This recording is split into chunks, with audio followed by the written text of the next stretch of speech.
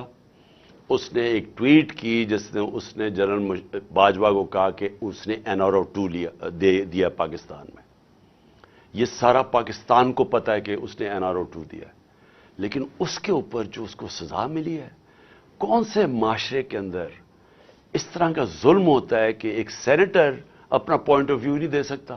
بھئی آپ کہتے ہیں نہیں دیا، لیکن یہ تو نہیں کر سکتے آپ کو ننگا کر کے اس کو مارو، بچوں کے پوتوں پوتیوں کے سامنے اس کے اوپر ظلم تشدد کرو، اس کے بعد اس کو یہ جو آپ کر رہے ہیں اس کی پھر بیوی کے اور بیٹی کے سامنے گندی کیسٹ بھیجو، اس کے بعد وہ اس کے اوپر کیسز کر دو، کوئی 30 کیسز کر دو، اس جو ہارٹ کا مریض ہے اس کو کوئٹہ بھیجا جائے ان حالات کے اندر، پھر اس کو اب سندھ پہنچا دیا ہے، اس کے گھر کے اوپر انہوں نے واردات کی ہے، ایک دم CDO کو پتا چل گیا کہ اس نے کچھ اس کا گھر سیل کر دیا ہے۔